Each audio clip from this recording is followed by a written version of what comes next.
ma'am को हौजी अमुक करो तौगेबा नोइगिने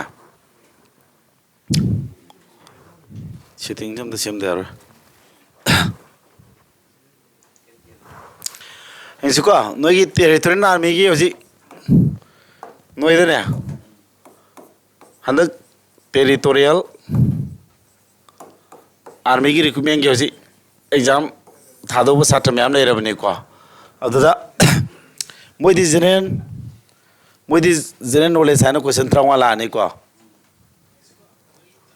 मोदी क्वेश्चन याम कलुदे जीडी नरोदी मोदी याम लाइरे कइनो करिया सिदी लाइदिने ममा हंगी क्वेश्चन गतने सिदी को जनरल साइंस की जीके की यावरानी को आईडी मैथ्स को जाने मैथ्स की क्वेश्चन नहीं नगे टीए की मैथ्स क्वेश्चन नहीं नगे वही को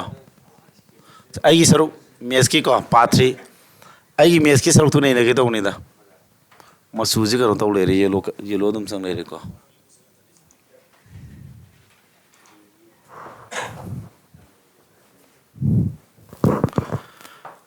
टीए का जीडी का से कना साओगे आ रही है जीडी ने साओगे को मैम माई की लाइन है दुनिया तीन चावे जीडी चावे पोसे अमरम टेरिटोरियल आर्मी की खली से राइफल मैन जीडी की राइफल मैन सबुदी माने को मैम असिदे चावे कना चावे ले है दुदी माई मागी पामजरुबुन चावे हेले है ताबने है अनिमक है कनो रेंगतने कांस्टेबल रेंगतने को हयेंग इंग्लिश तब हरने साइ रूटीन हाइग्रे दुनी को अना मैथ्स की क्वेश्चन जी येंगो तुम कल लग चे सिने मागी टीगी क्वेश्चन ममांगी हंगीबा प्रीवियस क्वेश्चन 15 खक्ता हंगमने माइदी को नोइ क्याम लाइगे अब ngamnabri ngo साइना सिने याम कुइदबि टीगी मैथ्स की क्वेश्चन 15 दो से which number when increased by 25% equals 80 करम नंबर दो 25% हेंगलकान 80 तागी क्या ताने है नरोने से नंबर अब लइबा हारिबा नंबर दो 25% हेंगलदि कना पुरीने चा मनंग 25 हेंगलदि 125 by 100 न पुरी दाइने चा मनंग 20% हेंगलदि 120 by 100 ने 20% हेंगलगर कना पुरीबा 120 by 100 ना पुरी दुइबा अदो अखोइदि क्या हेंगलि 25% हेंगलमिना 120 by 100 पुरी रोइद्रा हाई नंबर दुदा 25% हेंगलदि 120 by 100 पुरी रनी अदुगा 80 तारे हाइब नंबर दु कनान होई अदु की कथनरगा कुमंगा मरी कुमंगा मंगा मंगा गादि क्या रोसा ट्राठुक नत्रो ट्राठुक मरी क्या तारे मरी ज सम सकरानी 16 into 4 अदु नंबर दु कना तारे 64 ताद्रा मादि याम कन्न लुदबा सुम क्वेश्चन हंगे यारबा यारे को क्वेश्चन जी तद मियेंगो कनाना लुहेन गे दु नोइ खलेंगो जीडी ग टी कना साउगे दु दि खंगद्रे नोइ सिद क्वेश्चन लुबिस दे येंगो जीडी ने क्वेश्चन लु हेले जीडी साउ हेले नत्रा अदु मा हाइगद्रा खंगद्रे को नंबर अमने नोइ ने हेमे खंगदिसे 20% हेंगलदि साम मनुंग दु कुन हेंगले हाइरि ने सि लोंदा जि को अदु साम मनुंग दु कुन हेंगले 120 by 100 न पुरी दु हाना लेरम नंबर दु को अकोइदि हाना लेरम नंबर ए ने खलो 25% हेंगलदि साम मनुंग द मंगा हेंगलदि 125 by 100 पुरी ने हाइरनि को क्वेश्चन जी मैम हंगबुसे आइ को ओंथो हंगबुसे आइ सेम खंगजिलो डायरेक्ट क्वेश्चन नहीं ममांगी डायरेक्ट क्वेश्चन नहीं नरीजे if the average of 5 consecutive numbers is क्या 23 then which is the smallest number थंगना लेबा ती दिके गलु नो है ती दि क्वेश्चन ती आदि सजेशन सिमा पुले रे थाइना को 2017 दा क्वेश्चन घर की बदा ती की आर्मी की सुम दा तौ लाखनी क्वेश्चन सिमा पुरी है बकुदी को थंगना लेबा नंबर क्या मंगा की एवरेज तो क्या नो थंगना लेबा नंबर है जे अमा अनि अहुम मरी मंगा नत्रा थंगना लेबा नंबर है जे अमम काला चली नत्रो सुमाइना थंगना लेबा नंबर अमम काला चप नंबर नत्र मोजा मकोय जे अंक की लोन करी कवेबा एरिथमेटिक प्रोग्रेशन तारबो इबन नंबर गुम्बा वो नंबर गुम्बा अनि नि काल अहुम काला अहुम कानबा मरी कानबा सुमाइना चांग नायना हेंगत नंबर कंबुजिबो कोना एरिथमेटिक प्रोग्रेशन है कवेबा को सुम नंबर कंबुसे क्या तारीब्रा इताउ ताउ लेरे क्या दाब्रा ए पी है दिगे नेबा एरिथमेटिक प्रोग्रेशन को एरिथमेटिक प्रोग्रेशन आईडी ꯊꯪꯅꯅ ꯂꯩꯕ ꯅꯝꯕꯔꯒꯨꯝꯕ ꯆꯥꯡ ꯅꯥꯏꯅ ꯍꯦꯟꯒꯠꯂ ꯆꯠꯄ ꯅꯝꯕꯔ ꯀꯥꯡꯕꯨꯁꯦ ꯑꯦꯔꯤꯊꯃꯦꯇꯤꯛ ꯄ꯭ꯔꯣꯒ꯭ꯔꯦꯁꯟ ꯀꯧꯋꯦꯕ ꯌꯥꯅꯕ꯭ꯔꯥ ꯍꯥꯏꯁꯦ ꯑꯗꯨ ꯊꯪꯅꯅ ꯂꯩꯕ ꯑꯗꯨꯒꯨꯝꯕ ꯅꯝꯕꯔ ꯃꯉꯥꯗꯣ ꯃꯣꯏ ꯑꯦꯚꯔꯦꯖꯇꯣ ꯀꯅꯥꯅꯣ 23 ꯍꯥꯏꯕ ꯅꯠꯇ꯭ꯔꯣ ꯊꯪꯅꯅ ꯂꯩꯕ ꯅꯝꯕꯔ ꯃꯉꯥ ꯍꯥꯏꯕꯁꯦ AP ꯑꯣꯏꯔꯅꯦꯕ ꯁꯄꯣꯁ 2 4 6 8 10 ꯍꯥꯏꯁꯦ ꯃꯣꯏ ꯊꯪꯅꯅ ꯂꯩꯕ꯭ꯔꯥ ꯌꯦꯡꯉꯨ ꯁꯤ ꯅꯝꯕꯔꯁꯤ ꯊꯪꯅꯅ ꯂꯩꯕ꯭ꯔꯥ ꯊꯪꯅꯅ ꯂꯩꯕ ꯁꯤꯒꯨꯝꯕ ꯅꯝꯕꯔꯁꯦ AP ꯇꯥꯅꯦꯕ ꯃꯈꯣꯏꯒꯤ ꯑꯦꯚꯔꯦꯖ ꯍꯥꯏꯕꯁꯦ APꯒꯤꯗꯤ ꯑꯦꯚꯔꯦꯖꯁꯦ APꯗ ꯂꯩꯕ ꯅꯝꯕꯔꯁꯦ ꯃꯣꯏ ꯑꯦꯚꯔꯦꯖꯁꯦ ꯃꯌꯥꯏ ꯑꯣꯏꯅꯦꯕꯀꯣ ꯑꯦꯚꯔꯦꯖꯁꯦ ꯈ꯭ꯋꯥꯏꯒꯤ ꯃꯌꯥꯏ ꯅꯝꯕꯔꯗꯨ ꯑꯣꯏꯒꯗꯕ ꯌꯥꯅꯕ꯭ꯔꯥ ꯁꯤꯃ ꯈꯪꯖꯤꯜꯂꯣ ꯑꯗꯨꯅ ꯊꯪꯅ ꯂꯩꯕ ꯅꯝꯕꯔ ꯉꯥꯛꯇꯅꯤꯅ ꯃꯣꯏꯒꯤ ꯑꯦꯚꯔꯦꯖꯇꯣ ꯀꯅꯥꯅ ꯄꯤꯔꯝꯃꯤ ꯃꯥꯅ ꯁꯤꯗ ꯑꯗꯨꯗꯤ ꯑꯦꯚꯔꯦꯖꯇꯣ ꯃꯌꯥꯏ ꯂꯩꯒꯗꯕꯅꯦ ꯍꯥꯏꯇꯥꯔꯦ ꯀꯅꯥ ꯇꯥꯔꯅꯤ ꯑꯗꯨꯗꯤ ꯁꯤ ꯇꯥꯔꯅꯤꯀꯣ ꯑꯗꯨ ꯑꯦꯚꯔꯦꯖꯇꯣ ꯃꯌꯥꯏꯅꯤ ꯍꯥꯏꯔꯗꯤ 23ꯁꯤ ꯃꯌꯥꯏ ꯂꯩꯔꯅꯤ ꯍꯥꯏꯕꯅꯦꯕ ꯅꯠꯇ꯭ꯔꯥ ꯁꯤꯗ ꯇꯥꯛꯆꯔꯦ ꯃꯁꯥꯅꯀꯣ ꯑꯗꯨꯗ ꯈ꯭ꯋꯥꯏꯗꯒꯤ ꯄꯤꯛꯄꯗꯨ ꯀꯅꯥꯅꯣ ꯑꯣꯏ ꯑꯗꯨ ꯊꯪꯅ ꯂꯩꯕ ꯅꯝꯕꯔ ꯍꯥꯏꯁꯦ ꯁꯤ 23 ꯑꯣꯏꯇꯥꯔꯦ ꯁꯤ 22 ꯑꯣꯏꯔꯝꯃꯅꯤ ꯁꯤ ꯀꯌꯥ ꯑꯣꯏꯔꯝꯃꯅꯤ 21 ꯚꯦꯔꯤ ꯏꯖꯤ ꯈ꯭ꯋꯥꯏ ꯆꯥꯎꯕ ꯍꯪꯉꯝꯃꯒꯅ 24 25 ꯇꯥꯔꯅꯤ ꯚꯦꯔꯤ ꯚꯦꯔꯤ ꯏꯖꯤ ꯍꯩꯔꯗ꯭ꯔꯥ ꯃꯌꯥꯝ ꯈ꯭ꯋꯥꯏ ꯈꯤꯕꯤ ꯄꯨꯝꯅꯃꯛ ꯍꯥ ꯂꯥꯏꯔꯁꯦ ꯅꯣꯏ GD ꯊꯥꯗ ꯀꯥꯡꯕꯨ ꯇꯤꯁꯤ ꯀꯌꯥꯝ ꯂꯥꯏꯗꯤ ꯅꯣꯏꯅ ꯈꯟꯖꯔꯣ ꯃꯊꯪ What time is taken by a 110 meter long train traveling at 60 km per hour to cross a 240 meter long platform GDꯗꯁꯨ ꯇꯣꯏꯅ ꯇꯥꯛꯄ GDꯗ ꯇꯥꯛꯈꯤꯕ ꯀꯣꯏꯁꯟꯒ ꯆꯞ ꯃꯥꯟꯅꯅꯦꯕ ꯑꯩꯅꯣꯗ ꯍꯥꯟꯅ ꯍꯥꯏꯕ ꯊꯥꯖꯧ GDꯗ ꯍꯪꯈꯤꯕ SSCꯒꯤ ꯀꯣꯏꯁꯟ ꯗꯤꯖꯥꯏꯟꯗꯣ ꯑꯗꯨꯗꯒꯤ ꯕꯣꯔꯣ ꯇꯧꯕꯅꯦꯕ ꯑꯥꯔꯃꯤꯅꯀꯣ ꯑꯗꯨꯒ ꯃꯣꯏꯅ ꯑꯃꯨꯛ ꯀꯣꯏꯁꯟ ꯃꯁꯤꯡ ꯂꯥꯏꯍꯜꯂꯛꯀꯅꯦ ꯃꯣꯏꯅ ꯌꯦꯡꯉꯨ ꯁꯤ ꯑꯩꯅ ꯇ꯭ꯔꯦꯟꯒꯤ ꯇꯥꯛꯈꯤꯗꯥꯏꯅꯦ ꯇ꯭ꯔꯦꯟꯅ ꯀꯅꯥ ꯂꯥꯜꯂ ꯆꯠꯂꯤꯕ ꯄ꯭ꯂꯦꯠꯐꯣꯝ ꯑꯃ ꯂꯥꯜꯂꯤ ꯅꯠꯇ꯭ꯔꯥ ꯇ꯭ꯔꯦꯟꯅ ꯄ꯭ꯂꯦꯠꯐꯣꯝꯒꯨꯝꯕ ꯑꯃ ꯂꯥꯜꯂꯗꯤ ꯃꯗꯨꯗ ꯆꯠꯂꯤꯕ ꯗꯤꯁꯇꯦꯟꯁꯇꯨ ꯀꯅꯥꯒ ꯃꯥꯟꯅꯩꯕ ꯇ꯭ꯔꯦꯟꯒꯤ ꯑꯁꯥꯡꯕ ꯃꯁꯥꯃꯛꯀ ꯇ꯭ꯔꯦꯟꯒꯤ ꯂꯦꯡ ꯄ꯭ꯂꯁ ꯄ꯭ꯂꯦꯠꯐꯣꯝꯒꯤ PL ꯍꯥꯏꯁꯤ ꯄ꯭ꯂꯦꯠꯐꯣꯝꯒꯤ ꯂꯦꯡ ꯍꯥꯏꯅꯤꯀꯣ ꯇ꯭ꯔꯦꯟꯒꯤ ꯑꯁꯥꯡꯕꯅ 110 ꯄ꯭ꯂꯦꯠꯐꯣꯝꯒꯤꯅ 240 ꯀꯌꯥ ꯇꯥꯔꯦ 350 ꯇꯥꯔꯕ 350 ꯃꯤꯇꯔ ꯇꯥꯔꯅꯦꯕ ꯌꯥꯔꯦꯀꯣ ꯁꯦ ꯌꯥꯔꯕ ꯑꯗꯨꯅ ꯃꯥꯅ ꯀꯩꯗꯧꯕ ꯃꯥꯅ ꯆꯠꯂꯤ ꯁ꯭ꯄꯤꯠꯁꯤꯅ ꯀꯌꯥꯗ ꯆꯠꯂꯤꯕ 60 km per hour ꯊꯧꯔꯤ ꯅꯠꯇ꯭ꯔꯥ ꯑꯗꯨ ꯇꯥꯔꯗꯤ ꯃꯥꯅ ꯃꯗꯨꯗ ꯃꯇꯝ ꯀꯌꯥ ꯆꯪꯉꯤ ꯃꯇꯝꯁꯦ ꯀꯩꯗ ꯍꯪꯉꯤ ꯇꯥꯏꯝꯁꯦ ꯀꯩꯗ ꯁꯦꯀꯦꯟꯗ ꯍꯪꯕ ꯅꯠꯇ꯭ꯔꯣ ꯇꯥꯏꯝꯁꯦ ꯁꯦꯀꯦꯟꯗ ꯍꯪꯕꯅꯤꯅ ꯗꯤꯁꯇꯦꯟꯁꯇꯨꯗꯤ ꯇꯥꯏꯝ ꯄꯨꯊꯣꯛꯀꯦꯗꯤ ꯀꯩꯅꯣ ꯇꯥꯏꯝꯒꯤ ꯐꯣꯔꯃꯨꯂꯥ ꯀꯩꯅꯣ ꯃꯌꯥꯝ ꯇꯥꯏꯝꯗꯤ ꯗꯤꯁꯇꯦꯟꯁ ꯕꯥꯏ ꯀꯔꯤꯅꯣ ꯅꯠꯇ꯭ꯔꯒꯁꯨ ꯗꯤꯁꯇꯦꯟꯁ ꯏꯀꯣꯜ ꯇꯨ ꯁꯤ ꯐꯣꯔꯃꯨꯂꯥ ꯄꯥꯜꯂꯁꯨ ꯌꯥꯏꯀꯣ ꯁ꯭ꯄꯤꯠ ꯏꯟꯇꯨ ꯀꯌꯥꯕ ꯇꯥꯏꯝ ꯅꯠꯇ꯭ꯔꯣ ꯗꯤꯁꯇꯦꯟꯁꯇꯤ ꯀꯌꯥꯅꯣ 350 ꯃꯤꯇꯔ ꯅꯠꯇ꯭ꯔꯣ ꯁ꯭ꯄꯤꯠꯇꯤ ꯀꯌꯥꯅꯣ 60 ꯀꯤꯂꯣꯃꯤꯇꯔ ꯄꯔ ꯑꯋꯥꯔ ꯅꯠꯇ꯭ꯔꯥ ꯑꯗꯨꯒ ꯇꯥꯏꯝꯅ ꯀꯔꯤ ꯇꯥꯏꯝꯗꯣ ꯀꯩꯗ ꯃꯥꯅ ꯄꯥꯝꯃꯤ ꯇꯥꯏꯝꯗꯣ ꯁꯦꯀꯦꯟꯗ ꯄꯥꯝꯃꯤ ꯅꯠꯇ꯭ꯔꯣ ꯑꯗꯨ ꯇꯥꯔꯗꯤ ꯁꯣꯝ ꯁꯥꯏꯗꯇ ꯃꯤꯇꯔ ꯂꯩꯕꯅꯤꯅ ꯁꯣꯝꯗ ꯃꯤꯇꯔ ꯂꯩꯍꯟꯗ ꯌꯥꯗꯦꯕ ꯌꯨꯅꯤꯠ 2 ꯆꯦꯛꯁꯤꯜꯂꯣ ꯍꯥꯏꯕꯗꯣ ꯑꯩꯅ ꯁꯣꯝꯗ ꯃꯤꯇꯔ ꯂꯩꯕꯅꯤꯅ ꯁꯣꯝꯁꯨ ꯃꯤꯇꯔ ꯂꯩꯇ ꯌꯥꯔꯣꯏ ꯀꯤꯂꯣꯃꯤꯇꯔꯁꯤ ꯃꯤꯇꯔꯗ ꯑꯣꯟꯗ ꯌꯥꯔꯣꯏ ꯑꯩꯈꯣꯏ ꯑꯗꯣ ꯇꯥꯏꯝꯗ ꯁꯦꯀꯦꯟꯗꯤ ꯁꯤ ꯁꯦꯀꯦꯟꯁꯤꯒ ꯁꯤꯒꯤ ꯑꯋꯥꯔꯁꯦ ꯁꯦꯀꯦꯟꯗ ꯑꯣꯟꯊꯣꯛꯇ ꯌꯥꯔꯣꯏ ꯃꯕꯥꯅꯤꯁꯤ ꯀꯛꯅꯅꯕ ꯒ꯭ꯌꯥꯟ ꯇꯥꯔꯕ ꯍꯥꯏꯁꯦ ꯑꯗꯨꯅ ꯇꯥꯛꯄꯗꯤ ꯀꯔꯤ ꯈꯪꯉꯦ ꯑꯩꯈꯣꯏ ꯁ꯭ꯄꯤꯠꯇꯨ ꯃꯥꯅ ꯀꯤꯂꯣꯃꯤꯇꯔ ꯄꯔ ꯑꯋꯥꯔ ꯍꯥꯏꯗꯨ ꯀꯔꯤꯗ ꯑꯣꯟꯗ ꯌꯥꯔꯣꯏ ꯃꯤꯇꯔ ꯄꯔ ꯁꯦꯀꯦꯟ ꯍꯥꯟꯅ ꯑꯣꯟꯗ ꯌꯥꯔꯣꯏ ꯑꯗꯨꯅ ꯀꯤꯂꯣꯃꯤꯇꯔ ꯄꯔ ꯑꯋꯥꯔꯁꯤꯅ ꯀꯤꯂꯣꯃꯤꯇꯔ ꯄꯔ ꯑꯋꯥꯔꯁꯤꯅ ꯃꯤꯇꯔ ꯄꯔ ꯁꯦꯀꯦꯟꯗ ꯑꯣꯟꯒꯦꯗꯤ ꯀꯅꯥ ꯄꯨꯔꯤ ꯑꯩꯈꯣꯏ ꯇꯥꯛꯈ꯭ꯔꯕꯅꯤ GD ꯀꯥꯡꯕꯨꯗꯗꯤꯀꯣ ꯁꯤ ꯃꯤꯇꯔ ꯄꯔ ꯁꯦꯀꯦꯟꯗ ꯑꯣꯟꯒꯦꯗꯤ 5 ꯕꯥꯏ ꯀꯥꯎꯔꯦ ꯂꯣꯏꯅ 5 ꯕꯥꯏ 18 ꯃꯤꯇꯔ ꯄꯔ ꯁꯦꯀꯦꯟꯗꯒꯤ ꯀꯤꯂꯣꯃꯤꯇꯔ ꯄꯔ ꯑꯋꯥꯔ ꯑꯣꯟꯒꯦ ꯍꯥꯏꯔꯒꯅ 18 ꯕꯥꯏ 5ꯅ ꯁꯤꯗ ꯑꯣꯟꯊꯣꯛꯅꯅꯤ ꯍꯥꯏꯕ ꯅꯠꯇ꯭ꯔꯣ ꯀꯤꯂꯣꯃꯤꯇꯔ ꯄꯔ ꯑꯋꯥꯔꯗꯒꯤ ꯃꯤꯇꯔ ꯄꯔ ꯁꯦꯀꯦꯟ ꯑꯣꯟꯒꯦ ꯍꯥꯏꯔꯒꯅ 5 ꯕꯥꯏ 18ꯅ ꯃꯤꯇꯔ ꯄꯔ ꯁꯦꯀꯦꯟꯗꯒꯤꯅ ꯀꯤꯂꯣꯃꯤꯇꯔ ꯄꯔ ꯑꯋꯥꯔ ꯑꯣꯟꯒꯦ ꯍꯥꯏꯔꯒꯅ 18 ꯕꯥꯏ 5ꯅ ꯁꯨꯃꯥꯏꯅ ꯇꯧꯔꯒ ꯇꯧꯅꯦ ꯍꯥꯏꯈ꯭ꯔꯦꯕ ꯑꯩꯅ ꯁꯤ ꯅꯠꯇ꯭ꯔꯣ ꯑꯗꯨ ꯇꯥꯔꯗꯤ ꯍꯧꯖꯤꯛ ꯑꯩꯈꯣꯏꯅ ꯀꯩꯗ ꯑꯣꯟꯕ ꯗꯔꯀꯥꯔ ꯑꯣꯏꯔꯤꯕ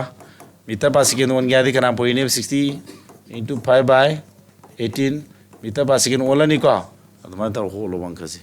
ꯌꯥꯔꯕ ꯑꯗꯨꯗꯤ ꯍꯣꯠꯂꯣ ꯁꯣꯝꯗ 350 ꯂꯩꯔꯦ ꯁꯣꯝꯗꯅ 60 ꯀꯤꯂꯣꯃꯤꯇꯔꯗꯨ ꯀꯅꯥ ꯑꯣꯜꯂꯅꯤꯕ ꯃꯤꯇꯔ ꯄꯔ ꯁꯦꯀꯦꯟ ꯑꯣꯜꯂꯗꯤ 15 ꯕꯥꯏ 18 ꯑꯣꯜꯂꯦꯀꯣ ꯇꯥꯏꯝꯗꯨ ꯂꯣꯏꯔꯦ ꯑꯗꯨꯗꯤ ꯀꯛꯅ ꯌꯥꯔꯦ ꯁꯨꯃꯥꯏꯅ ꯁꯣꯝꯗ ꯇꯥꯏꯝꯗꯨ ꯊꯝꯃꯣ ꯌꯥꯔꯦ ꯌꯥꯔꯦꯀꯣ ꯇꯥꯏꯝ ꯂꯩꯔꯦ ꯑꯗꯨꯗꯤ ꯀꯛꯊꯠꯂꯣ 60 0 0 ꯀꯛꯅꯔꯕ ꯇꯔꯨꯛ ꯀꯛꯑꯗꯤ 3 ꯇꯥꯔꯕ ꯁꯤ 5 ꯀꯛꯑꯗꯤ ꯁꯤ 8 ꯊꯣꯡꯉꯕ 8 3 ꯀꯌꯥ ꯇꯥꯔꯦ ꯁꯦ 8 3 19 ꯇꯥꯔꯦ ꯁꯣꯝꯗꯅ ꯇꯥꯏꯝ ꯇꯥꯔꯦ ꯇꯥꯏꯝꯗꯨ 19 ꯇꯥꯔꯦ ꯁꯣꯝꯗ ꯃꯤꯗꯤ ꯉꯁꯥꯏ ꯅꯁꯥ ꯍꯥꯏꯅꯕ ꯃꯤꯁꯨ ꯌꯥꯎꯔꯦꯀꯣ ꯑꯩꯅ ꯅꯣꯏ ꯇꯥꯛꯄꯅꯤꯅ ꯒ꯭ꯌꯥꯟ ꯇꯥꯅ ꯁꯨꯝ ꯇꯧ ꯂꯩꯔꯦ ꯅꯦꯠ ꯌꯥꯗꯕ ꯑꯩꯈꯣꯏꯗꯤ ꯋꯥꯔꯦ ꯁꯥꯔ ꯅꯣꯏ ꯋꯥꯔꯝꯃꯅꯤ ꯅꯣꯏ ꯋꯥꯔꯝꯗꯤ ꯑꯩ ꯈꯪꯉꯤ ꯐꯖꯅ ꯑꯩꯁꯨ ꯋꯥꯏ ꯑꯩꯈꯣꯏꯕꯨꯀꯣ ꯁꯤ ꯑꯉꯥꯡꯁꯤ ꯃꯤ ꯆꯥꯛ ꯆꯥꯅꯤꯡ ꯊꯛꯅꯤꯡꯕ ꯐꯥꯎꯗ꯭ꯔꯦ ꯍꯥꯏꯕ ꯃꯤꯒ ꯂꯩꯔ ꯄꯣꯠꯅꯤꯗ ꯁ꯭ꯋꯥꯏꯗ ꯀꯣ ꯑꯗꯨꯅ ꯑꯗꯣ ꯑꯩꯁꯨ ꯀꯩꯅꯣ ꯇꯧꯔꯦ ꯑꯩ ꯁꯥꯇ꯭ꯔ ꯒꯦꯝ ꯅꯣꯡ ꯁꯥꯟꯅꯕ ꯀꯣ ꯐꯪꯖꯗꯕ ꯁꯥꯇ꯭ꯔꯁꯤꯡ ꯈꯜꯂꯒ ꯑꯩ ꯖꯤꯑꯣꯒꯤ ꯅꯦꯠ ꯑꯃꯁꯨ ꯄꯨꯁꯤꯟꯅ ꯀꯟꯅ ꯍꯣꯠꯅꯔꯤ ꯃꯌꯥꯝ Mathangdi sidio yam nubra what percentage of 270 gram is this 270 khara jo hamal leda ne thing maji lamnam nare nungai bam yawre ba ko what percentage of 270 kg is 180 kg sidi percentage puto pagi gi thang gi par man makha thang edo 108 hai ba se 270 kg kya no 270 de para kan de kg kya no ne adu ta de percentage puto ko hanne na puri ne ko raba adu kya tare ne sia kathang na ne gi par man makha thang ni ko kana gi 270 की percentage क्या no है बने 108 से अदु समाना कथन रो क्या तारे दे मपन का दी ट्राइन तो मपन का दी कुंठा औन को यारी औन का दी मरी पो तेंग दी 40% तारे हम लाइन हो जा रे यार बस सर ऑनलाइन क्लास ओबदा पैसा कया ओगे ऑनलाइन क्लास में हम मरी सिंग मरी द तौर में जीडी की जी को अदुगा ती की ओरगा सु ती की दुम लई ती की हम लौनी तो बने GD की मरी लोर मने अदु बहुत जिस मतम करा हाउसिंग ग्रामीण पैसा करा हंदनी सीधी if the surface area of cube is क्या cube की surface area फॉर्मूला के ने बा cube आदि के नो cube की surface area के ने है नो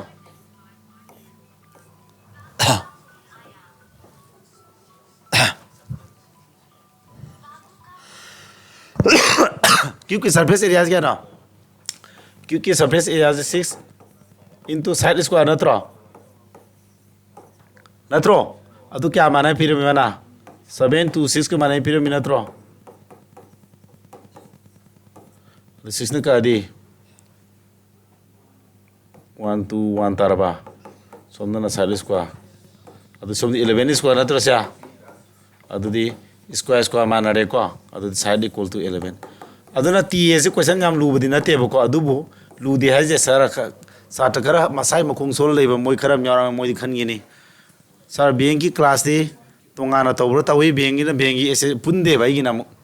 जीडी टी ना आई टी ना मानदे पुन्या दे मोय फुल दिने नोय दे क्वेश्चन सानरो यानसेनर बंगना तादि सिदि find the fourth proportion to very easy मसिंग होम पिरम 4% पुथुआ तादि मसिंग ए बी सी पिरम बा 4% पुथुआ तारा के दो तारा अकोन मनी पुइनर के दोबा आ मनी नि को मसिंग होम पिरम ए सुमाइना से ए बी सी पिरम ए बा सी 4% पुथु के तादि अकोन मनी पुइनर आ मनी दुइ ने बा अदु तादि मसिंग अकोन मनी दु सी नत्रा खोगी दे अकोन मनी दु पुइनरगा आ मनी लो नत्रो दुदि क्या तारा होम का दे होम मरी होम मंगा का दी मरी क्या तारा 16 तारे डायरेक्ट फॉर्मूला पान्यायबा मसिंग होम पिरम द 4% पुतो क्या तादि अकोन मनी पुइनर आ मनी लो यारे को लारे सिदी what is the sum of the three angles of triangle में एंगल होम थिना क्या तागे लुमेंद्रो सिदी अदुनि ngase कनानो हंगदा जीडी के ती कना साउगे अदुनो सिदा तुम खलो ट्रायंगल में एंगल होम कना साउगे आइन तो डायरेक्ट क्वेश्चन यो ममांग की प्रीवियस क्वेश्चन नहीं नबनी को ममांग थागी बगी को हमरा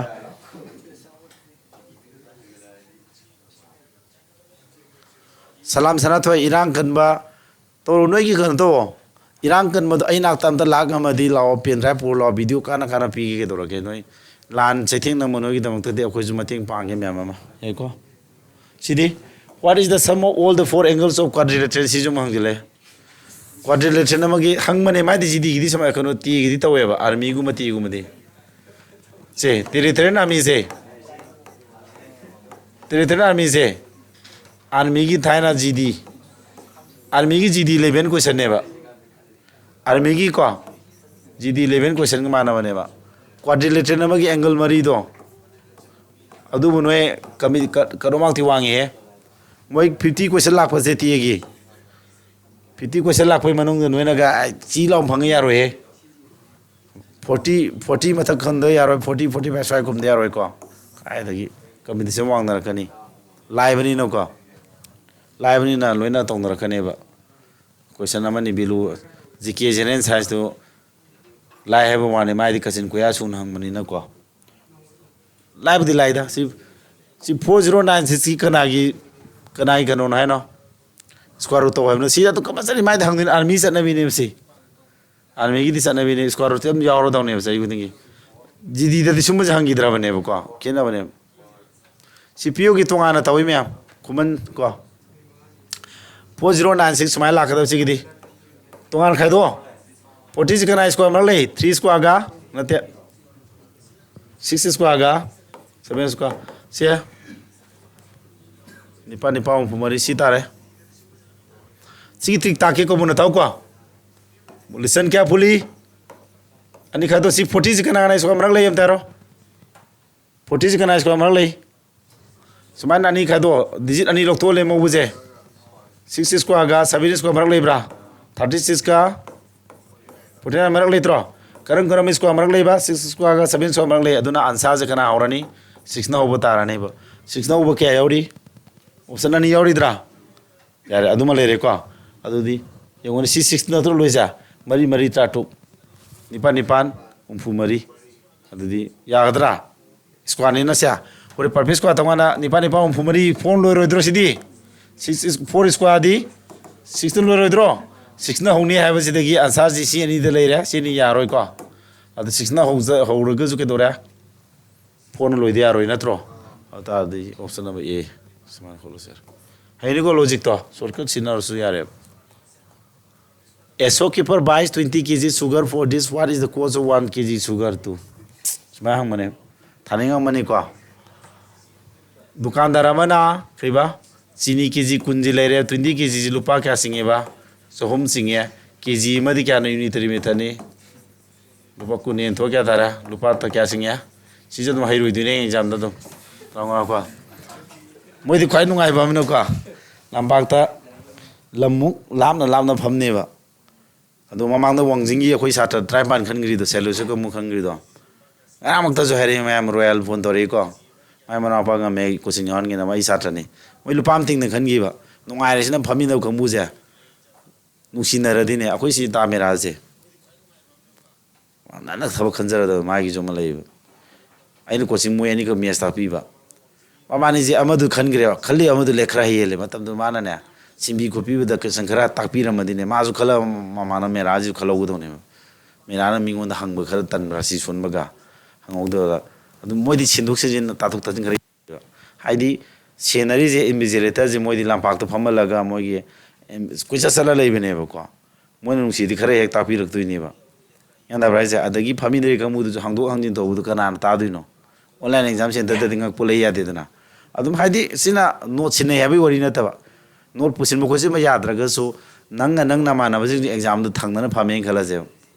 अतदि बाय अदु क्यानो हाइदो हंगदो जिन खरदि ताने यादना पुसिन सेंगदा दि लिंजेन मानरगे खनमिनबु जी है अदुमा ग्रुप खलिने मोय निपान तौबदा टीए कोचिंग दु मोय मंगा खले मतम दु बिपिन रॉयल शैलेश को अदगी करी बीजेस लेरे को अदगी लपसन अदगी कनोदगी लपसन बुदि मोय क्लाक नि तोंगान तोगिबने अदो लांग थेंदगी ममिंग दुकेबा रोमेस मोय खनगी अदगी कनोगा रिसिकांता थवान बबुजादगी को बबुजान थे कनोदगी निंगु मम योद्रिन खराइदगी बदु थवान बजादगी को खेमन चपलम यदवादगी सुम खनगी तारि मतम दु खनगी बदु काउद्री बंगांग जिंदो हाइदि मोय चाग कौदना नुंगाइना हराउ थयामना ना सामिन थंगिना दरंग तौगी मतम दु मोयजि लुपाम थिंगी दे को रिस्कान तक मामा मी कोचिंग फी लुपा 5,000 लोबो पी गमजद होम पी तोकी मतम दो को आइदि अखोने फरे इते मा लेत्रदि गार तौगी अदो याम मान होनरगा सिफागे मालोइद अदो ngang दु को मसा मा का हजिसु थोरसु ति थोरबो सिफाइ ने हाइरो नना कातरे कंगा इपा पा लेमिने अदो होनरो इसोना अदो पास करप्शन जम तो तिंगी दि मतम दो दार्जिलिंग गी रिकमेंड माने मोगी दु को माइ तौगी अदुना अदुम कनागुम खरना ने सम सिफाइ सेले दनो को वाना जो होने अदो सुगम गमदा अखोइ मेराइ दोजि तीगा जिलमजन हनक ngami jo homlu surumani ko hanu tingam na kana hona na batawri adana ajmi base kana go me lagne base iwot hona dane hek mai pa phusu lei ko army dadi question live bani na hek khangna chanaru da mamang da ma yawgre akhoi gi 2018 ni laima kungi technical da vacancy ame ba adu dedu da anga ma akhoi ren da laimina ba anga ma da gi sil lai na ko khangre Khanga जे कमाय तोरे माजा note छिलादि note दिनतबा अखंग मिदिगे ताना तानरा के सुम तोरगा खंदि खंदि ती कनो technique को army दे technique name चावरिनेबा ꯑꯗꯣ ꯃꯥꯁꯦ ꯀꯃꯥꯏꯅ ꯇꯧꯔꯦ ꯇ꯭ꯔꯦꯅꯤꯡ ꯃꯅꯨꯡꯗ ꯂꯩꯇꯦ ꯍꯩꯇ ꯅꯝꯗ ꯆꯪꯉꯃꯤꯅ ꯇ꯭ꯔꯦꯅꯤꯡ ꯃꯅꯨꯡꯗ ꯃꯣꯏꯗꯤ ꯇꯦꯛꯅꯤꯛꯀꯤꯡꯒꯤ ꯇꯦꯁꯀ ꯌꯥꯝ ꯇꯧꯍꯜꯂꯦꯕ ꯄꯥꯁ ꯁꯨꯡꯇꯧ ꯇꯧꯗ ꯁꯨꯇꯤ ꯁꯨꯄꯤ ꯄꯤꯗ ꯇꯤ ꯂꯥꯛꯅꯩ ꯍꯥꯏꯕꯀꯣ ꯑꯗꯨꯃꯥꯏꯅ ꯑꯗꯣ ꯃꯗꯥꯎꯗꯤ ꯌꯥꯔ ꯆꯪꯈ꯭ꯔꯦ ꯊꯕꯛꯇꯣ ꯑꯗꯨꯗꯤ ꯑꯩꯅ ꯍꯥꯏꯁꯦ ꯁꯨꯝ ꯃꯣꯏꯅ ꯑꯁꯦꯡꯕ ꯇꯝꯃꯛꯄ ꯄꯥꯎꯗꯨꯅꯦꯕ ꯑꯩꯅ ꯍꯥꯏꯁꯦ ꯑꯗ ꯂꯥꯏꯔꯤꯛ ꯍꯩꯔꯨꯗ꯭ꯔꯁꯨ ꯈꯟꯕꯗꯤ ꯑꯗꯨꯝ ꯌꯥꯎꯔꯤꯕ ꯋꯥꯔꯤꯕꯨꯃ ꯑꯦꯁ ꯑꯦꯁ ꯁꯤ ꯖꯤ ꯗꯤꯒꯨꯝꯕꯗꯗꯤ ꯑꯗꯨꯝꯕ ꯌꯥꯔꯣꯏ ꯑꯩꯅ ꯍꯥꯏꯁꯦ ꯑꯦꯁ ꯑꯦꯁ ꯁꯤ ꯖꯤ ꯗꯤꯗꯗꯤ ꯑꯗꯨꯒꯤ ꯂꯛ ꯅꯨꯡꯒꯤ ꯋꯥꯔꯤꯗꯨ ꯇꯣꯛꯑꯣ ꯍꯥꯏꯗꯤ ꯃꯥꯒꯤꯗꯃꯛ ꯂꯝꯖꯦꯟ ꯅꯨꯡꯖꯦꯟ ꯈꯔ ꯀꯣꯝꯃꯛꯏ ꯍꯥꯏꯕ ꯋꯥꯅꯤ ꯍꯟꯗꯛꯁꯨ ꯑꯦꯛꯖꯥꯝ ꯃꯦꯗꯤꯀꯦꯜ ꯈꯔ ꯀꯣꯝꯅ ꯇꯧꯕꯤ ꯀꯣ ꯍꯥꯏꯗꯤ ꯔꯤꯇꯟꯁꯤꯗ ꯊꯃꯣꯏ ꯁꯦꯡꯅ ꯍꯣꯠꯅꯈ꯭ꯔꯗꯤ ꯌꯥꯔꯦꯕ ꯀꯣ ꯑꯗꯨ ꯖꯤꯗꯤꯗ ꯂꯩꯕ ꯖꯤꯗꯤꯗ ꯆꯪꯉꯤꯕ ꯁꯥꯇ꯭ꯔꯁꯤꯡꯁꯤꯅ ꯃꯔꯤꯟ ꯐꯩꯌꯦ ꯂꯩ ꯃꯣꯏꯗꯤ ꯀꯩꯗꯧꯋꯦ ꯆꯪꯈ꯭ꯔꯦꯗꯅ ꯑꯣꯐꯤꯁꯥꯔ ꯑꯦꯛꯖꯥꯝ ꯊꯥꯒꯦꯒ ꯇꯧꯈꯠꯂꯛꯑꯅꯤ ꯍꯥꯏꯗꯤ ꯂꯥꯏꯔꯤꯛꯇꯨ ꯈꯔ ꯐꯔꯅ ꯆꯪꯈꯤꯕꯅꯤꯅꯀꯣ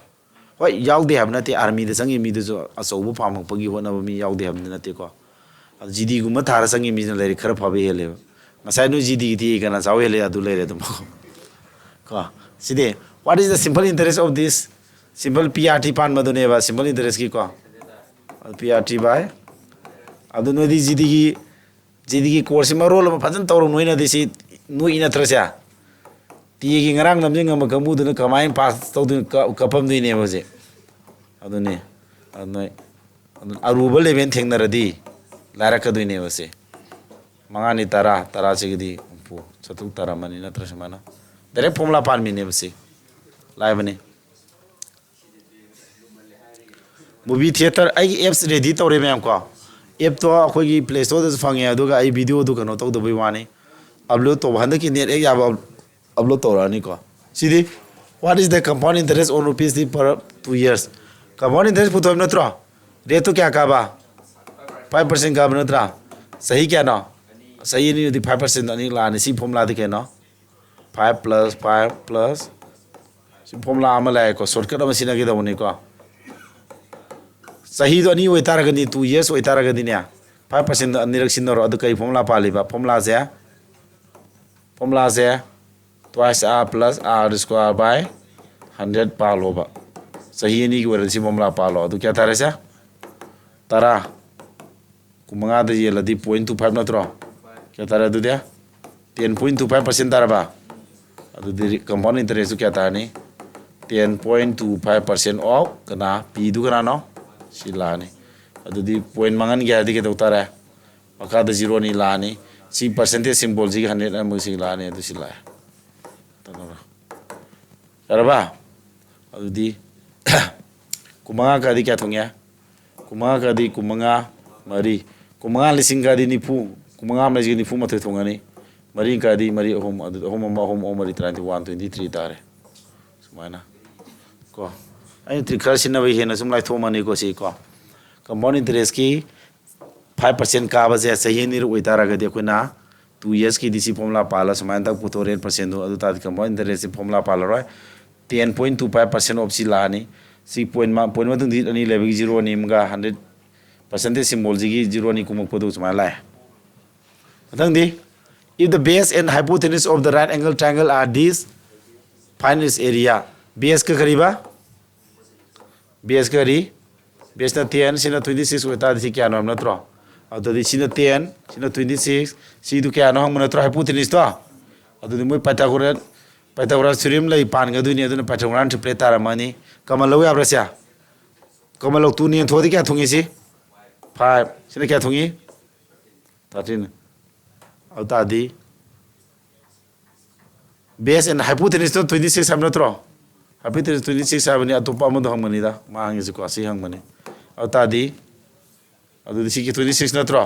adu si hangmani ma hangi si ko adu Pythagorean triplet ama lai base si ji hangi tadi 5 ni le 5 ni thodi ka tarasa 2 ni thodi ke 5 sina 13 thonga ba adu si 12 taramani 5 12 13 na ji Pythagorean triplet ne si ma puro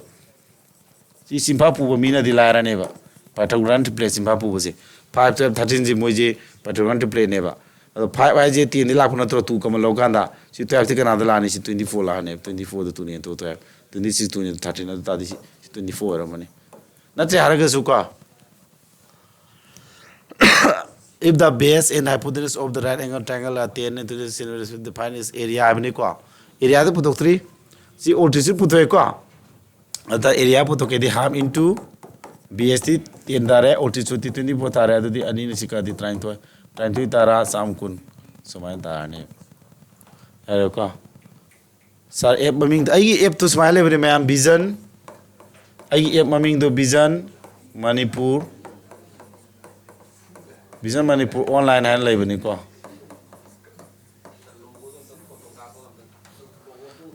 को अइना कनो तौद्रि app तो ma'am the याम चौथोंने अदु तौरे हाइद्रिबा video दो app तो Moina फंगुरनी video दी याउद्रिदना थागल थमद्रिदना अदुइनिदा app थागत पदो none पैसाबुदी तंखायम पीगरनी app साबिदु को सनी निमित चाका कौरगो को अदो कनो तौरेबा वीडियो दो थागत कदबदो आई फोल्डर नोंदो दो आई कितंग मोंग ताब खर वाले दु कितंग सेमदो मानो ने याबा सेंगे दो माइ ने यादा लेरे दुइनि को अदु ngaibeni लोरे which numbers completely divides both this mabani bu sabsan yenya number du kana no ye ani 20 ne nya do ni muksa yam tal le si bu sanang ye si yare ko mamani yenya number thiu hangman si ne ba LCM of two numbers is this times bigger than ICF ko LCM ji ke do ba ICF ki 114 times bigger way is the sum of the LCM and ICF is kya LCM ka ICF puina kya ta ba LCM जी क्या दोबा ICF तक की क्या ICF तो ने x ने हरो बको ICF ने x और तादी क्या सरू क्या नो बिगर हो जा 114 times ICF सी 114 times तादी क्या तारे 114 x तार होइद्रा सी है न सावे है बनेबा अब तादी LCM तो क्या तारनी ICF x दगी 114 x सी है तारगद क्या तारनी 115 x star होइद्रा अदु के दो माइजे इबदा ऐसे के LCM थीना क्या ताबा ऐसे के LCM थीना क्या ताबा क्वेश्चन में सोरी ने use other find the second number one of the number दिसिनी क्वेश्चन दि सोई दुनी मन को मोनते सोई दबा वइ ताजे मोई सन्ना बि मोई बोरो एक तोखिलक ने बको ICF से x ने हारोबा अदुगा माना LCM दुन के दोरे हैबा 114 times bigger way adi 114x uhendure mojiko mamani pula kya taba 115x taraba adu mamani pula sida kya ta hariba adu di 115x ke si mana ni 15 ye ladi kya tara ani manga tara ni mamani kuntra kya sara 20 thunga ba x tu kya tara 20 tare kwa adu di ICF tu kya tara therefore ICF tu na ye ICF x na tro ICF x 20 tare LCM di kya na 114x na tro adi 114 gana ga x 20 ga la ne adu da khon kari khangi masinga ne gi purina formula am lai ko ICF ke LCM purina phone ja masinga ne gi product tu ga ko masin number ani do purina phone ma ne ba adu ICF tu kana na 20 LCM tu kana na 114 into 20 number ani du manong number ka 380 अतोबा number 2 दुगा नानो है मने कथनर लो एद्रोसिया 00 तब कथनर तू न गादी क्या थोंगे ऐसा 19 थोंगा 19 गादी क्या थोंगे ऐसा 6 थोंगे अब 6 का 6 गादी क्या तरह 120 तारे अतोबा नंबर 2 से 120 कंगना बदा आई न बदे अखोना खर थुबे वाने नोय न खर तपस नोय न तपके तपस याम तप तो न त्रेको सिदी को सुमाइन इक्वेशन साबम संगे खितंग लुब्रा नई जी दिले ना हम क्वेश्चन कितना हाइपेट वानी को मसिंगनी की ICF LCM पुइना फोन से नंबर अनि पुइना फोन माने सी नई ICF LCM ताक तोरमनी यौरानी को मथंग दि लोय लेरे में खंगौ देबसे रीजनिंग से दि थुट लावे हरानी को रीजनिंग ना कोडिंग नि को से को साक लामने तो what one out खंदो 36 25 81 76 yo perfect को ना तब गाय खंदो ज्यादा ना कोडिंग का दंगिंद्रा मोदी मोंग मने कोडिंग अनि हुंगे तंजिन मिने चैप्टर अनि हुंगे तलुसिन मिने मोदी को अनि मिगी दि को मोगी यूपी अमनि थक्सिल क्वेश्चन सेम मने मोदी अदो समाय तवे तिगी अबा अरे को तिगी मेसिंग सुम नोदी गन बै वाने मतंग ति लागा न की दनबा मास्ता द सुम कौदुरी हैबनि को मास एबन सोयदा यंदाब्रा अदुगी कौरागस को दर मैम यार लुसिल लगे